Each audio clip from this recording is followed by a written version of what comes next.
This is dHunter and my lovely wife Patricia, bringing another movie review. Today, we're going to be reviewing and recapping Star Trek IV, The Voyage Home. This is our fourth review in the series of Star Trek film reviews.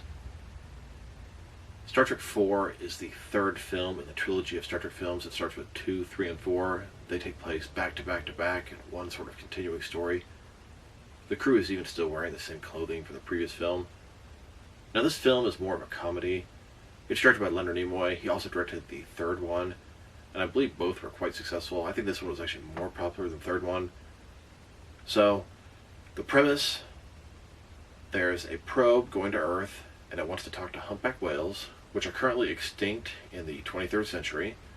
So, the crew has to go back in time, get a pair of humpback whales, bring it to the future to answer this probe's call, and meanwhile, they get through all kind of shenanigans in the past, and it takes place more or less in real time in the mid-'80s.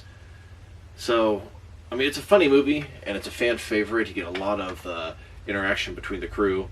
But for me personally, I enjoy the ships, the different races, the conflicts, big threats against humanity, etc. Now, this one does have a threat against humanity, but it is truly insane. The plot, that's, I guess, part of the charm of the film is you've got this plot where two humpback whales need to be brought from the past to the future, and of course they have a lot of humor, a lot of interactions between the crew, but a lot of different stuff happening in the past where they're showing how foreign everything is to them, or maybe manipulating stuff, etc. I mean, what do you think? Me personally, I'm not a huge fan of the sort of funny aspect. I do like funny stuff, but Star Trek is a lot of time more serious. What do you think about this sort of premise of the movie? I enjoy it being a little humorous. I think it's kind of stupid and not really Star Trek-ish. Having just to go back in time to get humpback whales to the Earth. Yeah, going back in time is definitely nothing new to the Star Trek franchise. They did it in 4, 8, 11... maybe even more that I'm not thinking of. Several times for the shows. But the whole idea is absolutely preposterous. There is this probe, which that idea is actually kind of interesting, that there's an alien race that wants to come to Earth and talk to a species other than humans. That's actually an interesting concept, kind of Star Trek-y. It's kind of like Second Contact. It's actually nothing like that whatsoever. No, but... I mean like in Lower Decks. Yes. It's the Second Contact, because they were coming back to talk to the humpback whales. No, okay, yeah, I got you. No, you're right. That's actually mildly amusing. But then they have to use time travel, and I swear they just so casually say, "Oh, no problem. Let's go back and get some humpback whales," like they do all the time. When in the past, Vulcans have rejected the notion of time travel. And then all of a sudden, oh, I know how to do this.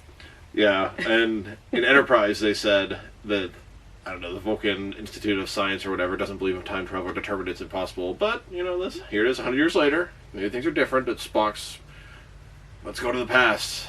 He does calculations by memory, of course. He's a Vulcan, extraordinary intellect, etc., etc.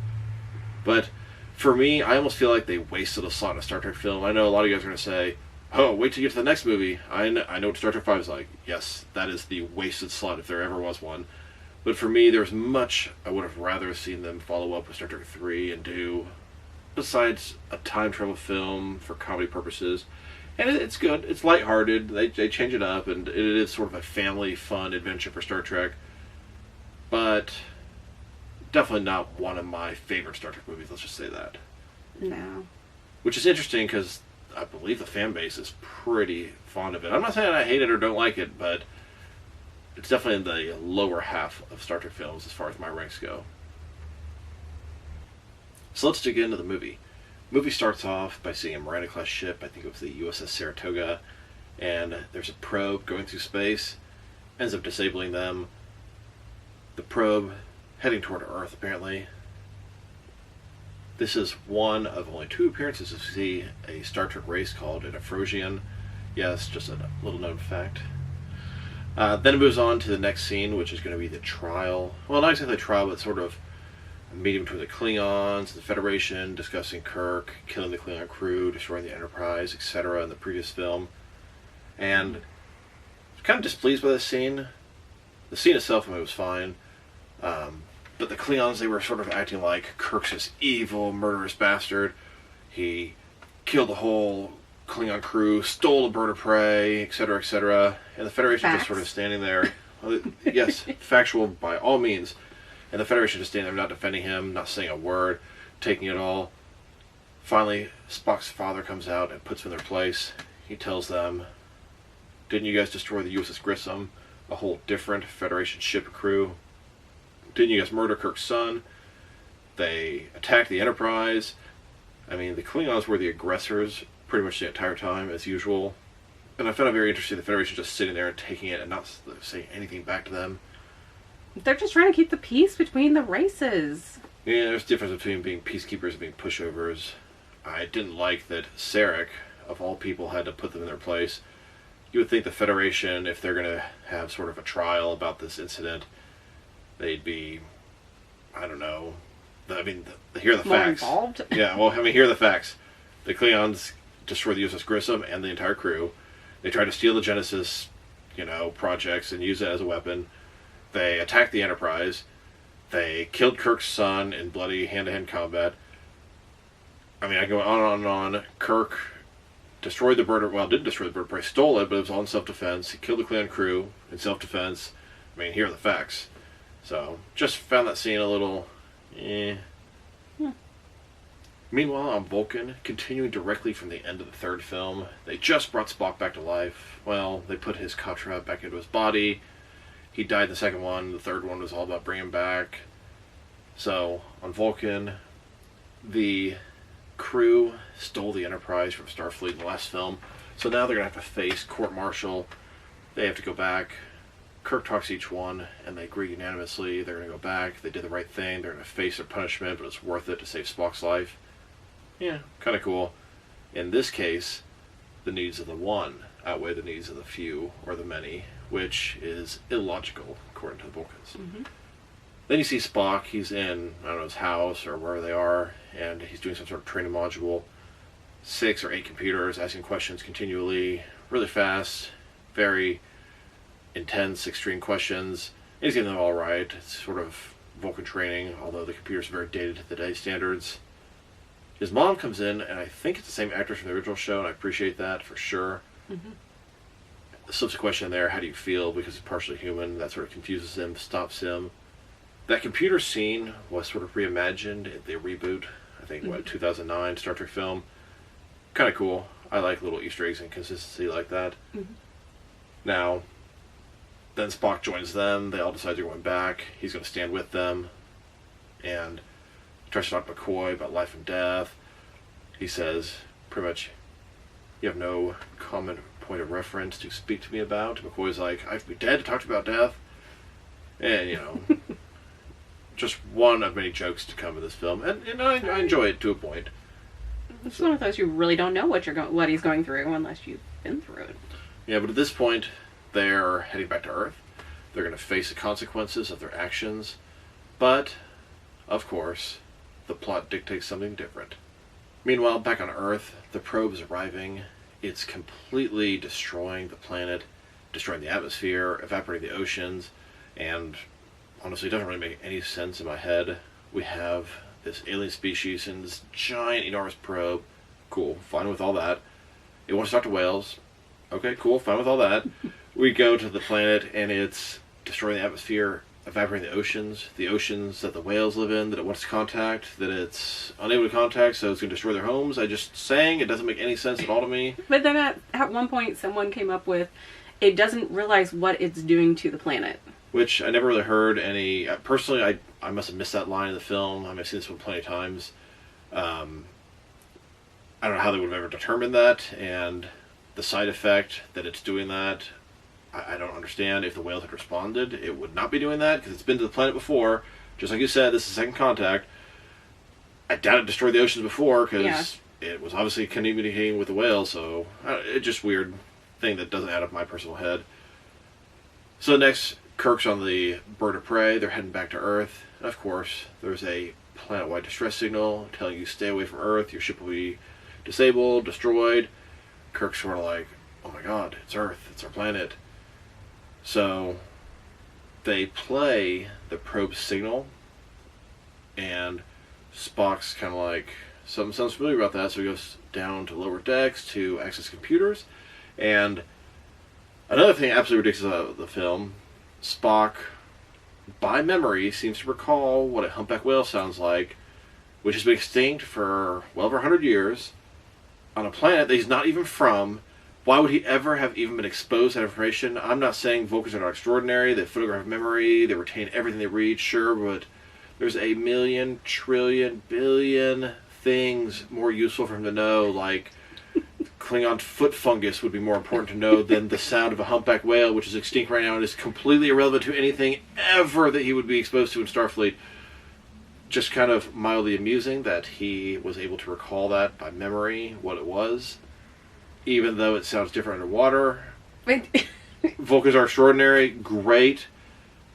It just doesn't really make sense, but it's part of the whole movie. The whole movie is ridiculous, and everything doesn't make sense. No, none of it makes sense, and it's all idiotic and stupid. It's just sort of a fun ride, and I like that. But when you like dissect a movie, there's plot hole after plot hole after plot hole after convenience and stuff that just does not make sense.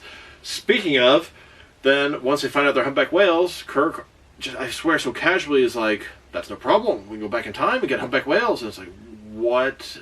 So they're going to slingshot around the sun. They're going to like warp 10 around the sun and use the gravity to slingshot and shoots them back in time. I believe this is something they did in one of the original series episodes. That I don't know if it was accidentally or on purpose, but they went back in time through that way, and they're using that again. Okay, sure, whatever. It in itself makes absolutely no sense, and they just said it so casually. It's like, well, if anybody can just slingshot around the sun and go back in time, wouldn't everybody be going and changing? So it's just too convenient. I get it's a plot. They don't have a lot of time. They're trying to get in the movie, which is back in time, having fun on this adventure. But come on, it's a little much, and it makes no sense. So then they go back in time in what I would call a pretty unimpressive scene. The special effects, they're sort of heads, merging into one another, and this sort of, new CGI type thing. I felt very unimpressed, and I can't imagine even way back in the day that it was very impressive. So they go back in time, they finally get there, and it took a big toll on the ship. They cloak, they land on the planet in some park. Now, it is kind of a cool scene where you can see the impact of the cloaking. It destroys a trash can, the grass sort of goes down, but the fact that nobody ran into this giant cloaked vessel for the entire day makes absolutely no sense. I think they said they had enough power for about 24 hours to stay cloaked. 48 hours. So they weren't there that long, but it just doesn't make sense. I mean, you could see the impact on the ground, and you think somebody walking by would be like, oh, hey, look at that. And they walk up and bam, hit their head. Whatever. There's a ton of stuff you have to just sort of take on faith and ignore in this film. If you dissect it, it's rough. So when they get down there, they find out the dilithium crystals are completely without power. So they have to do three different things. They determine nuclear power can refill the crystals. So they have to find the nuclear power, the nuclear vessels. They also have to build tanks for the whales. And they also have to actually find the whales, 2 humpback whales to bring to the future. So they got their work cut out for them while they're stranded in the park. Which, how are you going to repopulate the planet with 2 whales? Well, honestly, until later in the film, they never mentioned specifically repopulating the planet with humpback whales. Right now, they just want to get 2 of them to answer the call of this alien probe. Okay. So now they have to get some money. They go to sort of an antique shop, and they try to sell those old glasses that, I think it's in Star Trek 2, Kirk got for his birthday. Now, I personally thought they were a 23rd century replica of the glasses, and they were such a good replica that they fooled the guy. They weren't a replica. It was the original. That doesn't make any sense. How could he possibly have like an 1800s pair of glasses to give his buddy Kirk? Because he found them. It was a gift. He put a lot of effort into that. But they'd be worth like $1 billion at that point. But at that point, they don't use money. But then why would he have that? Like, it doesn't make sense. How would he obtain them? Why would somebody be willing to give him an almost perfect thing that's like 400 years old they'd be in a museum somewhere. Like, why would he ever be able to have them? Much less make up special frames and whatever. Because it's for an admiral. And glasses for this admiral and his friend. It just doesn't make any sense, just like so much of this movie. Yes. But, whatever. They get $100 for that. And I love it. Kirk's like, is that a lot? And the guy's just kind of like, eh. Well, and was it McCoy? He was like, "You're gonna get those up," Yeah. and he's like, "I'm gonna get them back." No, Spock in said, the future. weren't those a gift from Dr. McCoy? And he's like, yeah, the nice thing is they will be again. Yeah. But then they'll also be given back to this place again. Then it moves on. Okay, so they got $100. There are 3 different teams, so that's about, I don't know, $33 a per team. There's about 2 people per team, so it's like $16 a person.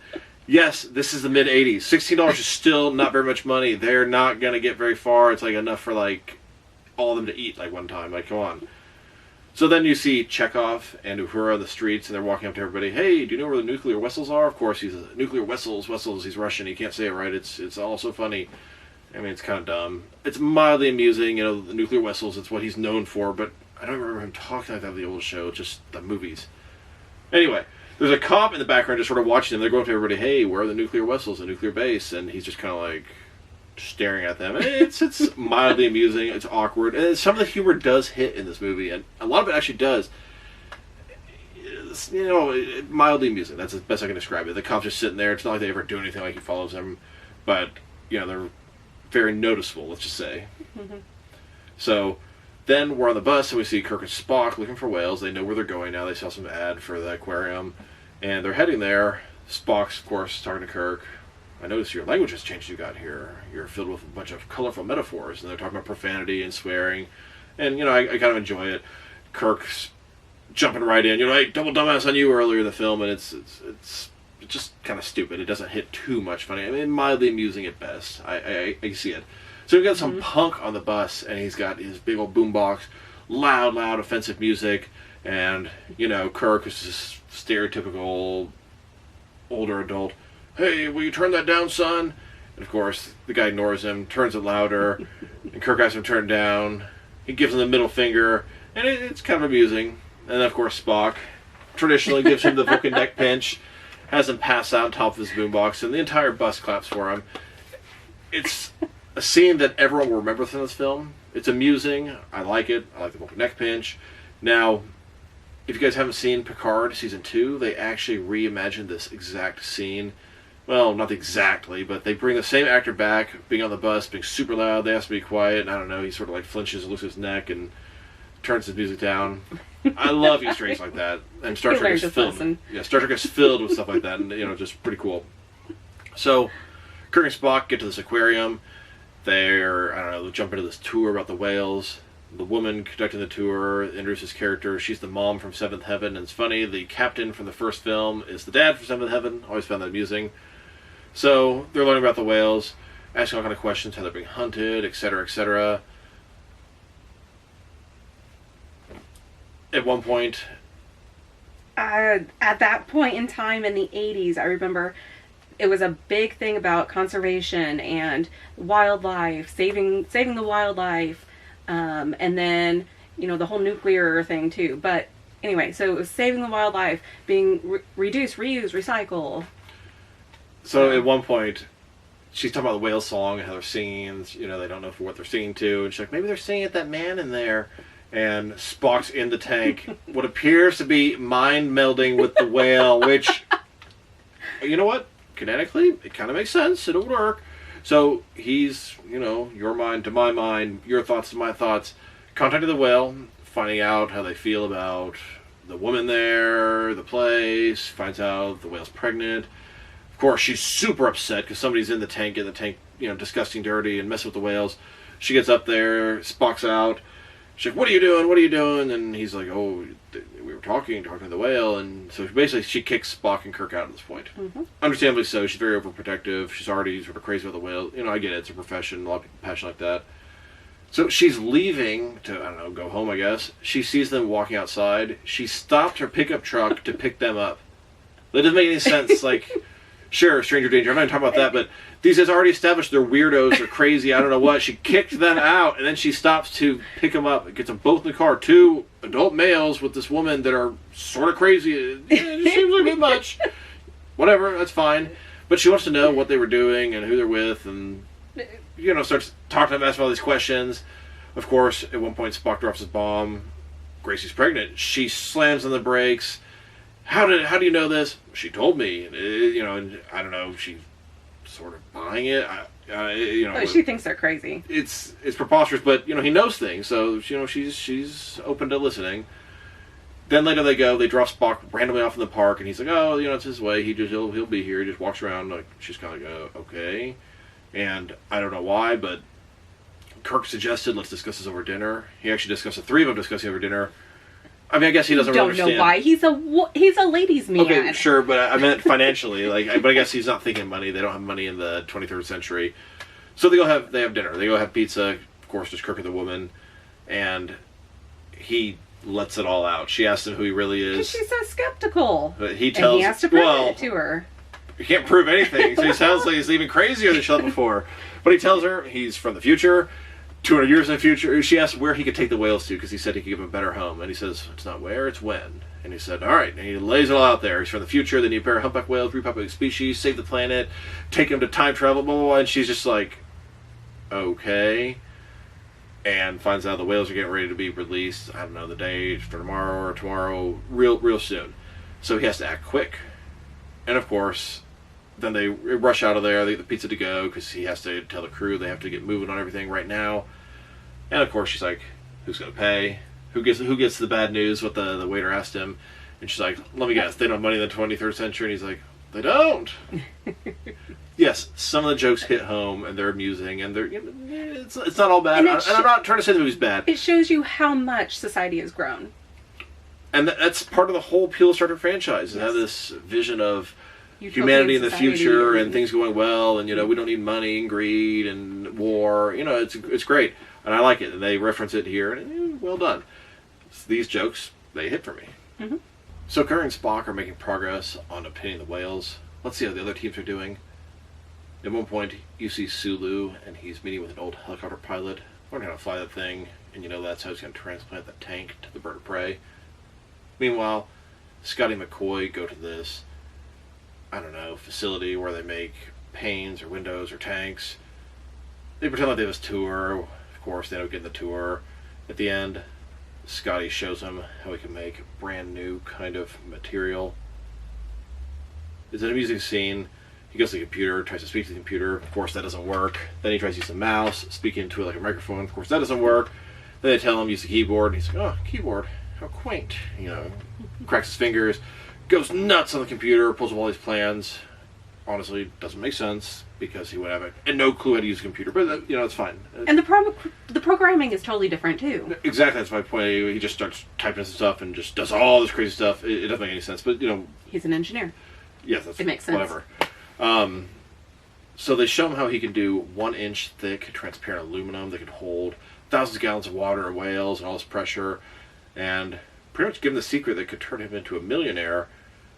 At one point, McCoy leans into Scotty and says, if you give him this information, you'll be irreparably altering the timeline. Which Scotty replies, how do we know that he isn't the one who invented it? Which makes no sense at all. Like, it's just such a shitty way to explain that apart, because we've been shown in Star Trek and other shows that time travel, the smallest thing will have irreparable effects to the future.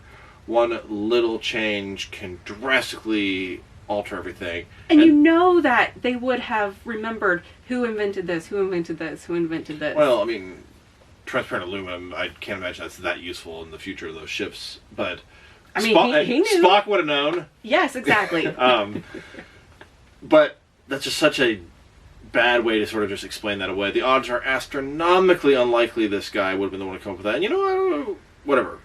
It's just, I guess it's a joke. To me, it was just always sort of bothered me. It's just like, eh. So, but they have their answer to the tanks. So, successful. That team's done. Now, check off into who are they trying to get the nuclear power from the nuclear vessels. They go to this, The shipyard. Submarine or whatever. And of course Chekhov, and I love the scene, he looks at the sign and he's like, guys, we found a ship. It's the Enterprise. Pretty cool. I mean, What? Enterprise is, the signature ship in Star Trek.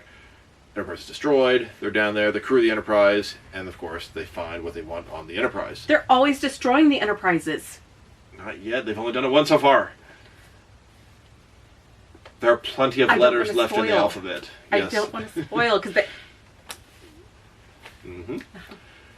So they go down there and they find where they can drain the nuclear power. They start draining it. They get the power. Of course, the military detects a power leak.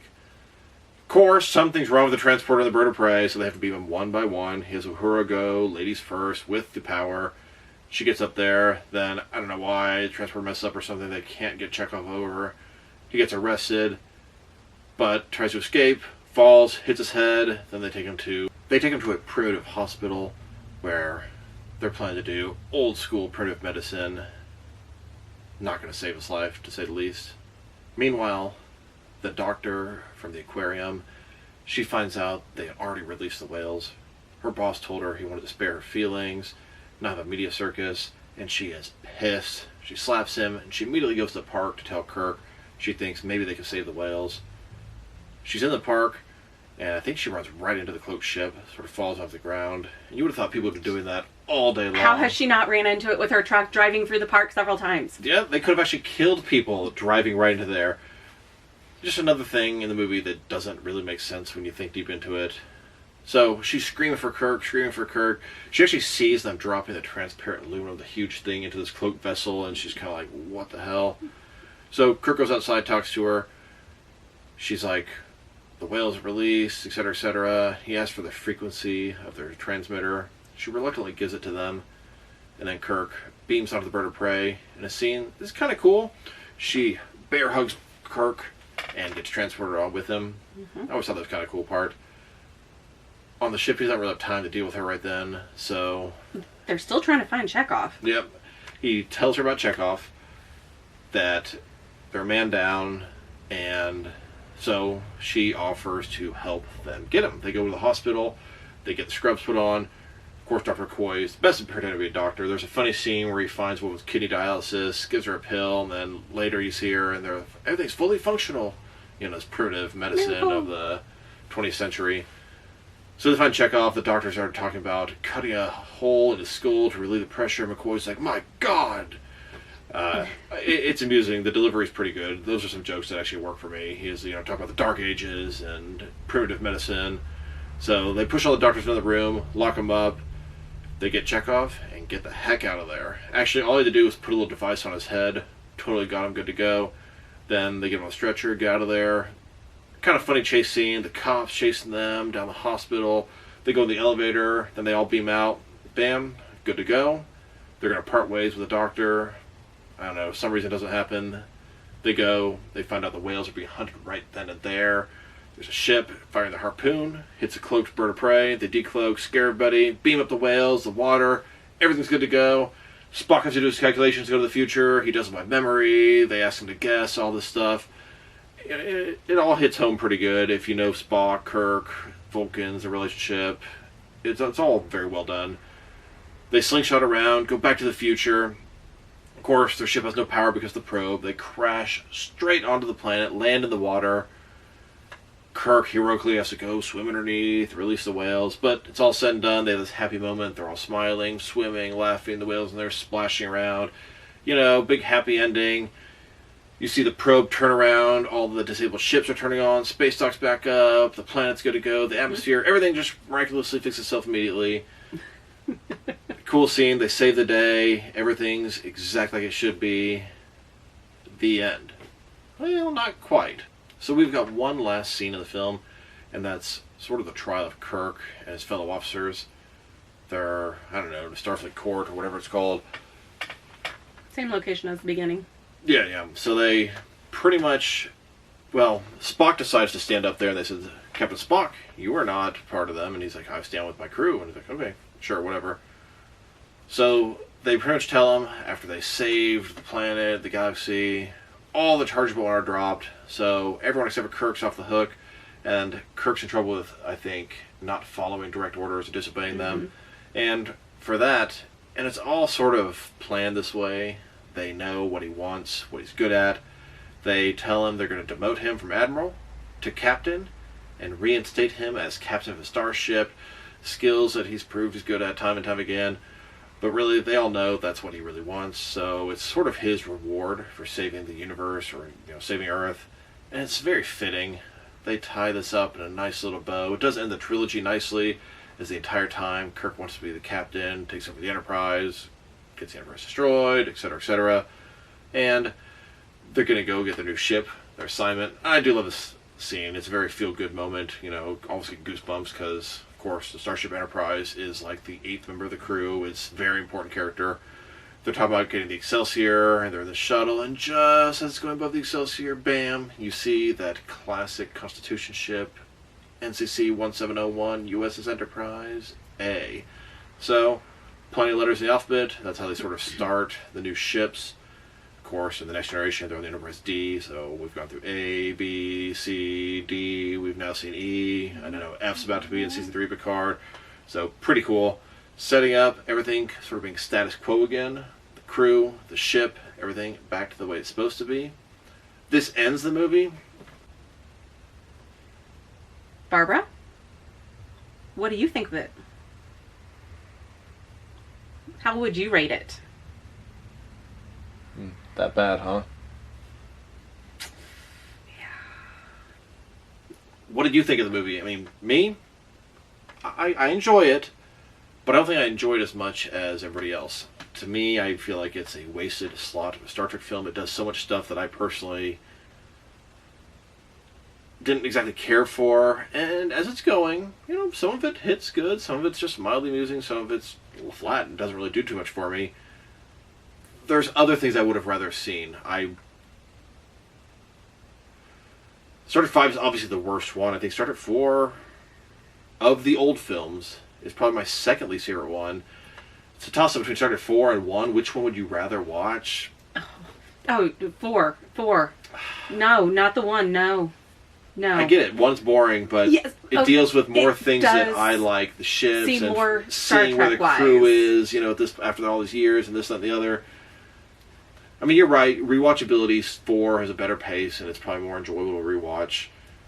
But yes, I feel like 1 definitely has the Star Trek, exploration type thing. So, without a doubt, 2, 3, and 6 of the old movies are better than 4, at least in my personal opinion.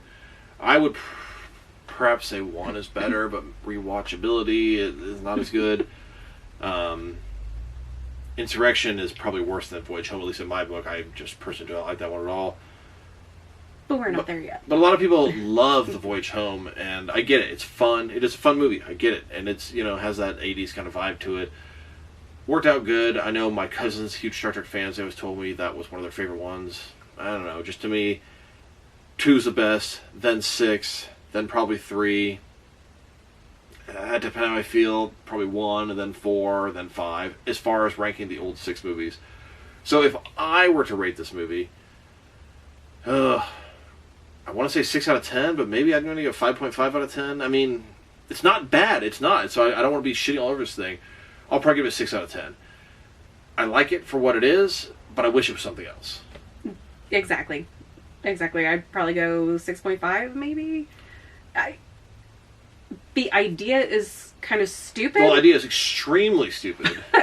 But it does address a lot of things, like the whaling, like I said before, the reduce, reuse, recycle type thing. But then the utopian society in the future, how it is there versus how far we have come that time span. But then also knowing that our future does not have whales. We've lost so many. Well, specifically humpback whales. There's lots of different species of whales out there. Extinction, which is happening right now. So that's what kind of scares me, but also it's kind of ties it into today's age too. I mean, which mildly makes it interesting, enjoyable more. Mildly interesting, and I don't argue that point, but that's not exactly the theme of the movie. It's really just a comedy with bogus time travel and an absolutely ridiculous setup of events that are required to do to save the planet, and it makes very little sense the further you dig into it. It probably makes less sense than Star Trek 5, which makes absolutely no sense at all either. Not a bad movie. You know, so you can hear me as a hardcore Star Trek fan looking for something a little bit different in a Star Trek movie, and her as a more casual Star Trek fan also looking for something a little bit different in a Star Trek movie. But we did still enjoy it nonetheless. Wait till the next movie. That, if you don't enjoy a Star Trek movie, that is one you're not going to enjoy, because Star Trek 5 is definitely the low point of the franchise. Well, I say that, but that's... The franchise got a little, even worse later when they died, but, whatever, that's neither here nor there. So, this is dHunter and my lovely wife, Patricia. Thank you guys for watching our 4th installment of our 13 Star Trek movies. Can you believe we still have so many more to go? So, if you liked the video, press like below. If you have anything you want to say about the video, add to the comment section. If you want to see additional movie reviews and action figure reviews from me, press subscribe. I do appreciate when you do that. Once again, this is dHunter and my lovely wife Patricia. As always, live long and prosper.